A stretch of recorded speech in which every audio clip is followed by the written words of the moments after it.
Fantastic Four: The Imagination Ring by Brent Sudduth, illustrated by Magnaworks. The mayor wanted to honor the Fantastic Four at an award ceremony. The four were getting ready to go to the city hall. Mr. Fantastic, Invisible Woman, the Thing, and wait, where's the Human Torch? Flamehead's late again, yelled the Thing, and he climbed into the Fantasticar. I told him not to go to that movie, said Invisible Woman. Mr. Fantastic twisted around, looking from the driver's seat of the Fantasticar as he readied for takeoff. The Human Torch will have to catch up, Mr. Fantastic said, as the Fantasticar lifted into the air. What a great movie, Human Torch shouted as he entered the Fantastic Four's headquarters. He quickly looked around and saw that no one was home. Where is everyone? He called out just as he saw the Fantasticar speed away. There they are, and here I go. Flame on, shouted Torch as he blasted off to catch up.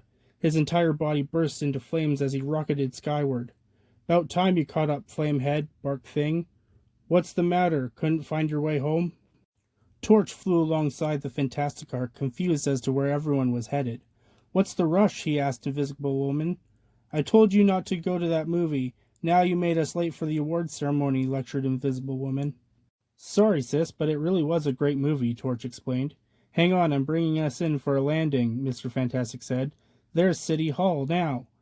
City Hall, the mayor, and hundreds of fans awaited the arrival of the Fantastic Four. The mayor greeted the Fantastic Four with a big smile. Welcome to Hero Awards Day. We wanted to give you just what you deserved, said the mayor. Thank you, Mr. Mayor, said Mr. Fantastic. Just as he was about to say more, the mayor began to shake, rumble, and glow. Are you okay, Mayor? Asked Invisible Woman. Right before their eyes, the mayor began to change. Wonderful to see you all, a strangely familiar voice that came from the now changed mayor. That voice, I'd know it anywhere, said Mr. Fantastic, as he stretched to get away from the evil he knew all too well. Yes, Mr. Fantastic, it is I, Dr. Doom, said the voice. Look around and see how happy your fans are to see you.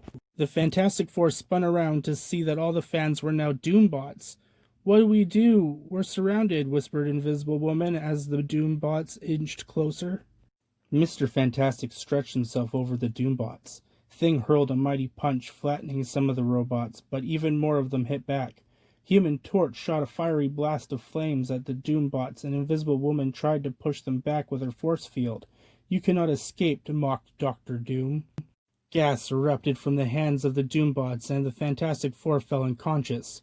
What a revolting dilemma this is, said Thing as he fell asleep. The Doombots grabbed the heroes and carried them into the sky. In the great hall of his enormous castle, Dr. Doom strode towards the glass cages holding the greatest enemies, the Fantastic Four. There is no point in trying to escape, Doom said with an evil sneer. You have finally failed, Mr. Fantastic, and I'm here to see that you know it. You are the one that caused the destruction of my very first experiment, and yet everyone thinks that you're a genius. But I know the truth, seethed Doom. Shall I show you what a fool you are next to me? Never in your wildest dreams have you ever been able to understand what I can do. I have created the greatest weapon ever, the Imagination Ring, roared Doom. The ring glowed as Doom taunted the four. What is that? Asked the Human Torch. Looks like a bubblegum ring to me, Metal Face, Thing said as he banged on the cell walls. Doom, you know that ring is dangerous, said Mr. Fantastic. You can't use it. With this ring, anything I imagine comes true. If I think of food, said Doom as the ring glowed, then it's mine. Instantly, a pile of food appeared. Or see that cat? I prefer it larger, he said, and that cat turned into a lion. No, Doom, your own bad decisions caused your first experiment to explode. That ring is no different. Be careful, it's dangerous, pleaded Mr. Fantastic. Enough, commanded Dr. Doom. It's time for you to feel my awesome power. The Imagination Ring glowed as Dr. Doom concentrated. Suddenly, Mr. Fantastic found himself frozen in a giant ice crystal. Invisible Woman was trapped in a box with no air. Human Torch was shackled and being pulled in 4 directions. Thing was inside a bubble full of water. So cold, I can't move, said Mr. Fantastic.